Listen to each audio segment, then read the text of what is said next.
To those who did all the taking of me, who stole my trust and took the feeling.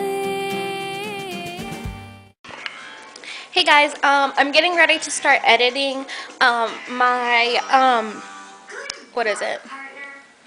Controversial parenting tag video, and I just wanted to add this intro to it really quick and say that I've been getting more subscribers lately, and I just wanted to say thank you to everybody that's subscribing to me lately, and I really appreciate you guys, and I think it's so awesome that people want to like subscribe to my videos and, you know, see what's new with me and see what's new with J. Marie and kind of like support us and stuff. And so yeah, I just want to say hey to you guys, especially you new guys. Hey, welcome to my channel, and thank you for watching and subscribing, and you guys are awesome. And yeah, let me know if I can help anybody out there, or if anybody has any like extra questions or anything like that, or any video ideas or anything that you want to know, let me know. But yeah, so thank you for subscribing, and I'll see you guys in my next video. Hey guys, Sarah and Baby, well, first of all, I want to say Sarah and Baby, she switched her channel to Shiloh and Mommy. She did a video called the Controversial Parenting Tag, and I wanted to do this really quick just because I haven't touched on really anything about my beliefs as a parent. So I just wanted to do this really quick. I'm not really going to go into big depth about like what my beliefs are.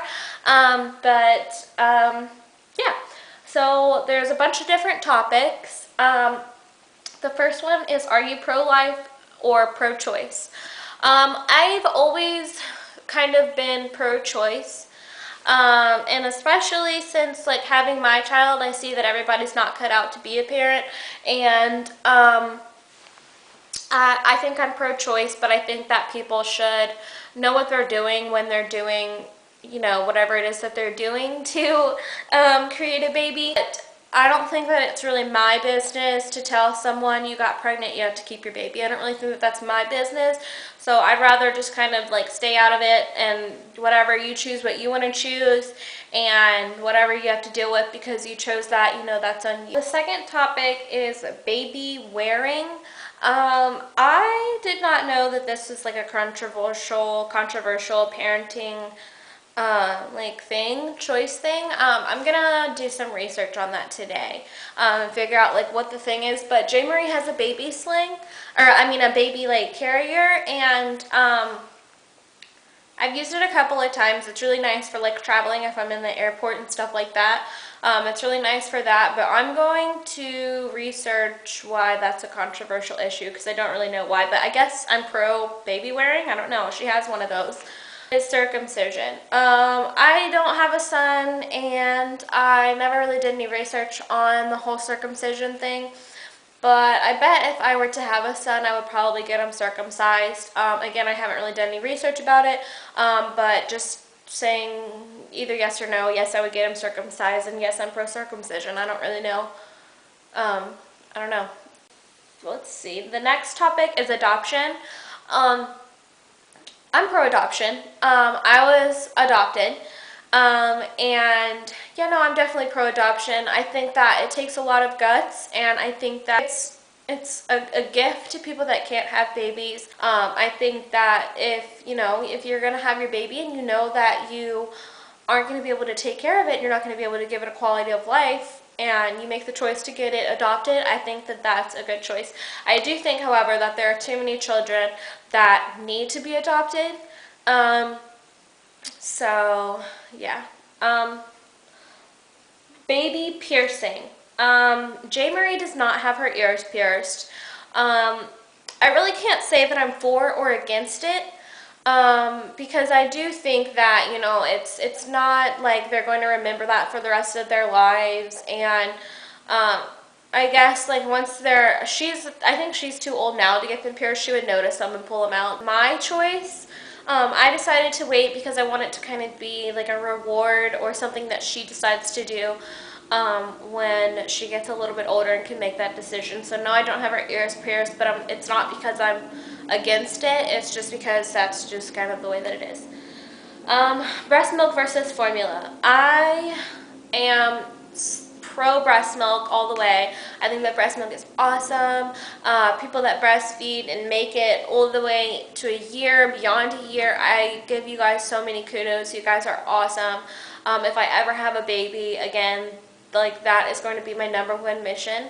I exclusively breastfed her for 2 months, and then I started supplementing, and now she's completely formula fed.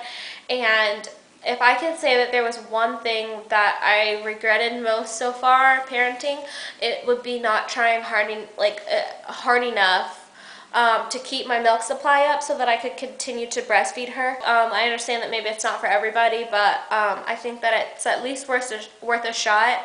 I know that like if you're working, you know, you get like your 6-week leave or whatever. I think that if you can at least do it for that long, that is awesome, and you're helping your baby so much. And I did so much research for breast milk and breastfeeding before I had her. Spanking.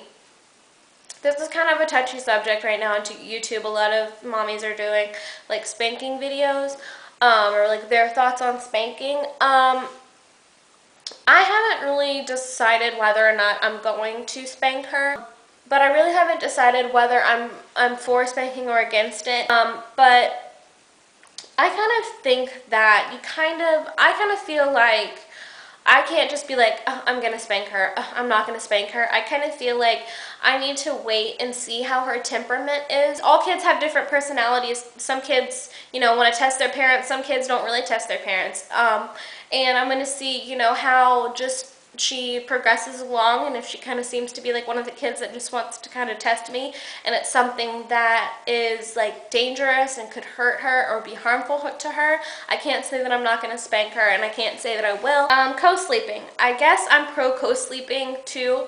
I'm transitioning her to a crib right now, but in the very beginning we did co-sleep, and I didn't really see a problem with it. I don't think that you should co-sleep if you're like, if there's you plus baby plus other person in the bed. I think that could be a little bit more harmful. I think if you want to co-sleep and you have that situation, like you have like a spouse or a boyfriend or, you know, whatever, I think that you should get one of those little co-sleeper things, you know what I mean? So the baby's right there, especially like if you're breastfeeding, you know, the baby's right there co-sleeping with you guys, but it's not like you guys can like topple over top of them, because I know that that's a big kind of issue. Home versus public versus private versus charter school. This is something that is so far off, it's not really in my head right now. But I mean, if I can afford to put her in private school, that would be ideal. But I really don't have a problem with public school. I think that, yes, there are problems in public school, but I feel like that's going to get your child more ready to deal with, you know, real life. You teach your kid from a young age what's right and what's wrong, and who you want to hang out with and who you don't want to hang out, and what you should be involved in and what you shouldn't be involved in. I think that public school can be, you know, a good time for them to practice those, you know, they're learning like their skills, and, you know, be able to make the decisions. No, I want to go down this road, and, you know, because that's how real life is. Vaccinations. J. Marie is vaccinated, so I'm pro vaccinations. I knew that I was going to have to put her in a daycare at a young age, and I would rather her have vaccinations than be getting sick all the time. Medicating children. J. Marie has had, the only medicines that she's had is when she had a fever, she's had ibuprofen. And she's had an antibiotic to get rid of her ear infection. So those are the only medicines that she's had. I don't believe in like medicating your children all the time if they're like, oh, my head hurts, and you automatically give them medicine.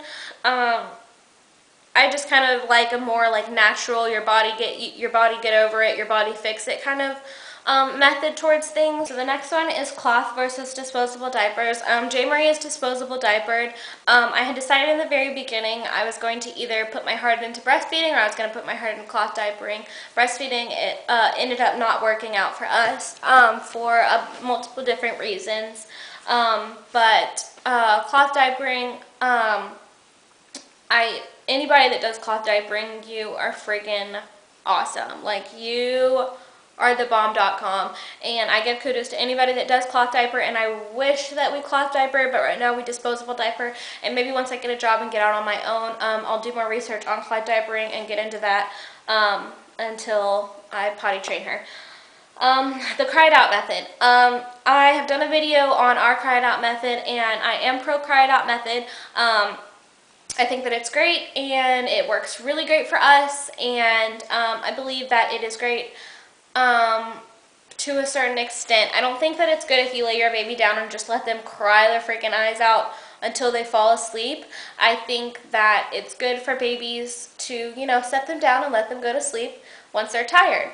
And that's a problem that we had. Once she was tired, she would do everything under the sun to not go to sleep.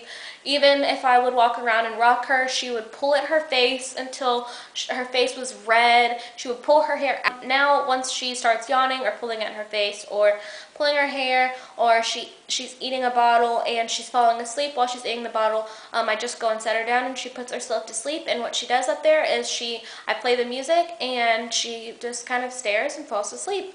And that works really great for us. There's not any other, I think the problem was that there was other distractions going on around her, so she didn't want to go to sleep, but we don't have that problem anymore. So I am pro cry it out method to a certain extent, and I think that if you are using the cry it out method, there's a way to do it and there's a way not to do it. So yeah, that's it. Thank you for watching. This video got so long. I know, I'm sorry. Thank you for watching, and have a good rest of your day. Bye.